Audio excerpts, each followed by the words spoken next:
नमस्कार दोस्तों, स्वागत है आपका एक बार फिर fast education news YouTube channel पर। दोस्तों, पिछले वीडियो में मैंने इसका आपदा प्रबंधन का 4 वीडियो में टॉपिक कंप्लीट करवा दिया है। आज से ऑब्जेक्टिव क्वेश्चन है, तो चैनल को ज़रूर सब्सक्राइब कर लीजिए। आज से हम ऑब्जेक्टिव क्वेश्चन शुरुआत कर रहे हैं। तो पहला क्वेश्चन है, राष्ट्रीय आपदा प्रबंधन संस्थान NIDM की स्थापना कब हुई थी? तो इसकी स्थापना हुई थी 14 अगस्त 2004। 14 अगस्त 2004 को स्थापना हुई थी। पहले इसका नाम था राष्ट्रीय आपदा प्रबंधन केंद्र। पहले इसका नाम था केंद्र, फिर इसको नाम चेंज कर दिया राष्ट्रीय आपदा प्रबंधन संस्थान। दूसरा है, राष्ट्रीय आपदा प्रबंधन संस्थान किस शहर में स्थित है? तो यह है नई दिल्ली। नई दिल्ली में स्थित है। नई दिल्ली में विक्रम नगर, विक्रम नगर, नई दिल्ली, विक्रम नगर, नई दिल्ली में यह स्थित है। अगला क्वेश्चन है, आपदा प्रबंधन के प्रमुख घटक कौन से? आपदा पूर्व व्यक्तिगत स्तर पर तैयार करना, आपदा पूर्व सामुदायिक स्तर पर तैयार करना, आपदा में दूसरों पर निर्भर रहना, आपदा के संबंध में जानकारी नहीं रखना। इसका सही आंसर है बी, आपदा के पूर्व सामुदायिक स्तर पर तैयारी करना। मानव जनित आपदा के प्रभाव को कम करने के कौन से उपाय है? इसका सही आंसर ऑप्शन सी, सामुदायिक जागरूकता पर ध्यान देना। ठीक है। पांचवा, निम्नलिखित में से कौन आपदा प्रबंधन का प्रमुख घटक है? आपदा का प्रबंधन करना, इसका प्रमुख घटक आपदा पूर्व सामूहिक तैयारी। ये रिपीट हो गया। ये क्वेश्चन, दो क्वेश्चन रिपीट हुए हैं पर ऑप्शन अलग है, देखना। मानव जनित आपदा के प्रभाव कम करने के क्या कारगर उपाय? सामुदायिक जागरूकता फैलाना, ये सही था। आपदा रोधी भवन का निर्माण, इसमें ये ऑप्शन अलग है। इसका सही आंसर यही है सी, सामुदायिक जागरूकता फैलाना। इनमें से कौन धीमी गति से होने वाला परिवर्तन नहीं है? ध्यान रखना, परिवर्तन नहीं है। भूकंप। भूकंप धीमी गति से नहीं आता, भूकंप अचानक आता है, तो ये तीव्र गति से होने वाली आपदा है भूकंप। निम्न में से कौन तीव्र गति से होने वाला परिवर्तन नहीं है? इसमें देखना नहीं है, उल्टा पूछा है क्वेश्चन, क्वेश्चन को सही से पढ़ना। इसमें है अपर्दन। मर्दा का अपर्दन होता है, मर्दा का धीरे धीरे कटाव होता है पानी से। सुनामी अचानक आती है, भूकंप आता है, विस्फोट ज्वालामुखी अचानक होता है। वो ये है मंद गति वाली आपदा, ये बाकी है तीव्र गति वाली आपदा। निम्न में से कौन सीमित क्षेत्र को प्रभावित करने वाला परिवर्तन है? तूफान। सीमित क्षेत्र को, तूफान एक ही पर्टिकुलर एरिया में आता है, जैसे केरल में आ गया, बंगाल की खाड़ी में आ गया, ऐसा तूफान। बाकी बहुत सारे जगह पर प्रभावित करते हैं, ये एक सीमित जगह ही प्रभाव डालता है। विस्तृत क्षेत्र को प्राथमिकता करने वाला परिवर्तन निम्न में से कौन नहीं है? टोर्नेडो। टोर्नेडो मतलब, क्वेश्चन को देखना, क्वेश्चन वही है, ऑप्शन अलग है, थोड़ी लैंग्वेज अलग है। टोर्नेडो जैसे उच्च बाउंडर, बाउंडर आता है एक विस्तृत, एक नॉर्मल, एक इतनी सी क्षेत्र में आता है। ऐसा नहीं कि राजस्थान में केरल का उठ के राजस्थान में बाउंडर आ गया, ऐसा नहीं होता। ये नाभिकीय विखंडन होता है तो काफी दूर तक फैलता है। भूमि तापमान और ओजोन से तो पूरे संसार के ऊपर भी दिक्कत देता है। निम्नलिखित में कौन मानव जनित आपदा का कारण नहीं बनता? मानव जनित आपदा, सड़क निर्माण। सड़क निर्माण मानव आपदा थोड़ी, ये तो सुविधा के लिए बनी है।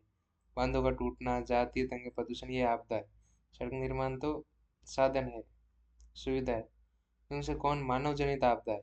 मानव जनित आपदा कौन सा है? नाभिकीय विखंडन, विनाशकारी रसायनों का फैलाना, बांधों का टूटना, उपयुक्त सभी मानव जनित आपदा है। निम्नलिखित कौन आपदा पूर्व प्रबंधन प्रबंधन से संबंधित है?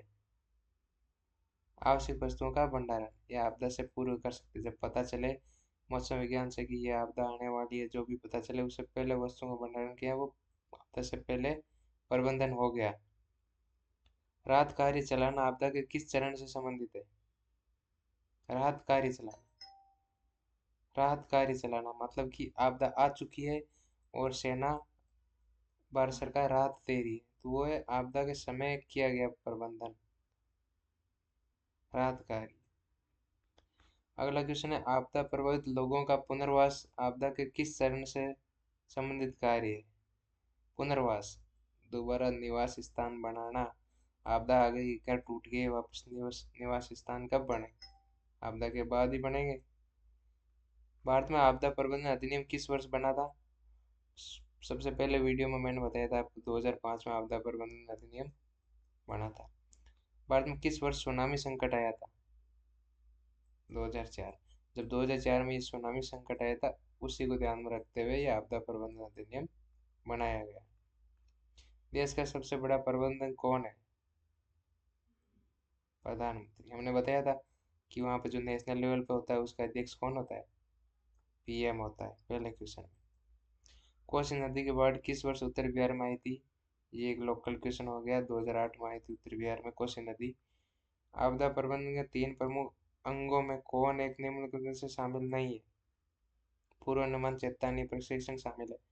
प्रबंधन शामिल है। आपदा के बाद निश्चित रहना, आपदा के बाद प्रबंधन कार्य, आपदा के बाद निश्चिंत, निश्चिंत, आपदा के बाद बिल्कुल चिंता नहीं रहना, ये शामिल नहीं है। चिंता तो रहती है आपदा के बाद वापस पुनर्वास करने की। प्रत्येक ग्रीष्म ऋतु में कौन सी आपदा लगभग निश्चित है? आगजनी। ग्रीष्म ऋतु में आगजनी मतलब आग लगना, जंगलों में आग लगना, ये आपदा ग्रीष्म ऋतु की है। सामुदायिक प्रबंधन के अंतर्गत निम्न में से कौन एक प्राथमिक क्रियाकलाप में शामिल नहीं है? सामुदायिक प्रबंधन के अंतर्गत निम्न से कौन एक प्राथमिक क्रियाकलाप में शामिल नहीं? अब पहले ऑप्शन निकटतम प्राथमिक चिकित्सा केंद्र को सूचित करना है। प्रभावित लोगों को स्वच्छ जल भोजन की उपलब्धता गारंटी करना है। आपदा की जानकारी प्रशासन तंत्र को नहीं देना, ये शामिल नहीं है। देना चाहिए। आपदा राशि नहीं है। ग्रामीण आपदा प्रबंधन समिति के प्रमुख कार्य इनमें से कौन से नहीं है? प्राथमिक उपचार की व्यवस्था नहीं करना, ये गलत बात है, करना चाहिए, मतलब बाकी सब सही है, यही है। ठीक है। आपदा प्रबंधन के लिए समुदाय में कौन से अच्छे गुण होने चाहिए? परिश्रम, साहसी, सामुदायिक भलाई, विषय में सोचना, उत्साह, साहस सभी होने चाहिए। आपदा से निपटने में कौन लोग सही सुझाव दे सकते हैं? अनुभवी लोग सही सुझाव दे सकते हैं कि उनको अनुभव है कि पहले ये आपदा आई थी, उसको हमने कैसे खत्म किया था। निम्नलिखित में कौन पूर्वानुमानित अनुभव आधारित आपदा नहीं है? पूर्व अनुमानित अनुभव आधारित आपदा नहीं है। शीत ऋतु के दौरान सूखे की स्थिति। देखो, गर्मी के दौरान आग लगना, ऊपर क्वेश्चन पड़ा है जरूरी। भीड़ वाली जगह पर दुर्घटना पता है होगा। वर्षा ऋतु के दौरान बाढ़ पता है होगा। शीत ऋतु में कौन सा सूखा पड़ेगा? ये पूर्व आधारित अनुभव आधारित आपदा नहीं है कि सर्दी में कौन सा सूखा पड़ेगा। ठीक है। बाकी तो हमने पढ़ा है, आग लगती है गर्मियों में, दुर्घटना होगी, ज्यादा भीड़ है, बारिश होगी तो बाढ़ आएगी। आपदा के दौरान क्या करना चाहिए? घर छोड़कर भाग जाना चाहिए, प्रशासन को सूचना देनी चाहिए, अफवाह फैलाने चाहिए, घायलों की सहायता नहीं। ये बिल्कुल, ये दोनों तो बिल्कुल ही गलत है। ये ये सही है। क्या करना चाहिए? घर छोड़ के आपको भागना चाहिए, तब जब आपको सही डायरेक्शन हो तब भागना चाहिए। सही आंसर ये है इसका। आपदा से निपटना किसकी जिम्मेवारी है? एक व्यक्ति की, सिर्फ सरकार, सिर्फ समुदाय, पूरे समुदाय की जिम्मेदारी है कि ये जो आपदा है इससे को हम कैसे खत्म करें। अग्निशामक दस्तों के आने के पूर्व क्या करना चाहिए? आग बुझाने का प्रयास करना चाहिए, घर में फंसे लोगों को बाहर निकालने, शांत बैठने, मुख्य को कवर करने से। घर में फंसे लोगों को बाहर निकालना चाहिए। जब तक आग बुझाने वाली गाड़ी है तब तक लोगों को बाहर निकालना चाहिए। समुदाय के लोगों को किस बात का ध्यान रखना चाहिए? समाज के हित का। सही है। आपदा प्रबंधन के लिए किस प्रकार के क्रियाकलाप किए जाने चाहिए? प्राथमिक क्रियाकलाप किए जाने चाहिए, जो आपसे हो सके वो क्रियाकलाप। भारत के स्वतंत्रता संग्राम के समय हिंदू मुस्लिम सांप्रदायिक दंगों को किन शक्तियों ने रोका था? सामाजिक शक्तियों ने रोका था। ग्रीष्म काल के दौरान किस आपदा की आशंका रहती है? आगजनी की हमने पहले पढ़ा है, आग लग जाती है जंगलों में। निम्न में से कौन आपदा प्रबंधन से संबंधित नहीं है? ये वापस रिपीट हुआ है, ये नहीं है। मानव किस प्रकार का प्राणी है? मानव एक सामुदायिक प्राणी है। निम्नलिखित में कौन सामुदायिक आपदा प्रबंधन का प्राथमिक क्रियाकलाप नहीं है? प्रशासन को सूचना नहीं देना प्राथमिक क्रियाकलाप नहीं है, बाकी सब करने चाहिए हमें। इसका सही आंसर होगा ये नहीं। निम्नलिखित में कौन ग्रामीण आपदा प्रबंधन समिति का प्रमुख कार्य है? राहत शिविर की देखभाल। ग्रामीण आपदा प्रबंधन समिति का प्रमुख कार्य ये नहीं होगा, इसका सही आंसर डी होगा। चिकित्सा व्यवस्था करना, राहत शिविर की देखभाल, सबकी सुरक्षा। सही आंसर होगा डी। ग्रामीण स्तर पर कौन आपदा प्रबंधन समिति में विशेष योगदान नहीं दे सकता? बैंक मैनेजर नहीं देगा। बैंक ग्रामीण स्तर का नहीं है। बैंक मैनेजर ग्रामीण स्तर का नहीं है। ग्राम सेवक, सरपंच, मुखिया, यही ग्रामीण पंचायत के होते हैं अध्यक्ष और मेंबर, यही सहायता देंगे। भीड़ वाली सड़कों पर किस प्रकार की आपदा की आशंका बनी रहती है? दुर्घटना की। आपदा किस प्रकार आती है? पूर्व सूचना देकर, पूर्व सूचना दिए बिना, प्रशासन को सूचना देकर, सभी का। पूर्व सूचना दिए बिना ही आता है कि मैं आऊंगी आपदा। इस थोड़ी कि वो बोलती है कि आप तैयार होना, खाना ना खा लेना, फिर मैं आऊंगी। बिना सूचना दिए आती है आपदा। इनमें कम विनाशकारी आपदा कौन है? सुनामी, भूस्खलन, बाढ़। सुनामी कम विनाशकारी है कि एक बार आई और चले गई। भूस्खलन में विनाश ज्यादा होता है, घट जाते हैं बहुत। बाढ़, सूखा, बहुत ज्यादा विनाश होता है, लंबा चलता है। ये लंबा चलता है, ये थोड़ी देर के लिए चलता है। बंगाल की खाड़ी का चक्रवात किन महीनों में भयानक होता है? अक्टूबर नवंबर में भयानक होता है। बंगाली खाड़ी का चक्रवात अक्टूबर नवंबर में भयानक होता है। इनमें से कौन प्राकृतिक आपदा नहीं है? प्राकृतिक आपदा कौन सी नहीं है?